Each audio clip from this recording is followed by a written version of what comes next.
प्रणाम। स्वागत बा आप सबके पूजा सोना टीवी चैनल पर। तो देखी लोगिन हमार जेठानी हमरा साथे का करे नी।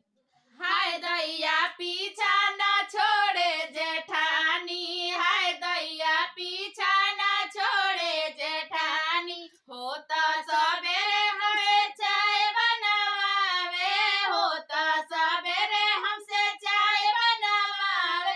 हाय दैया चुस्की लगावे जेठानी, हाय दैया चुस्की लगावे जेठानी। हाय दैया पीछा ना छोड़े जेठानी, हाय दैया पीछा ना छोड़े जेठानी। साँझ सवेरे हमसे खाना बनावे, साँझ सवेरे हमसे खाना बनावे।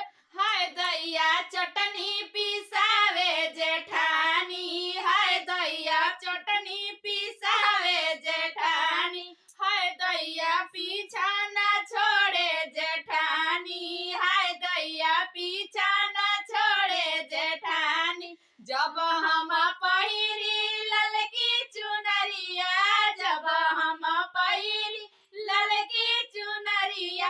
हाय दैया लहंगा मंगावे जेठानी, हाय दैया लहंगा मंगावे जेठानी।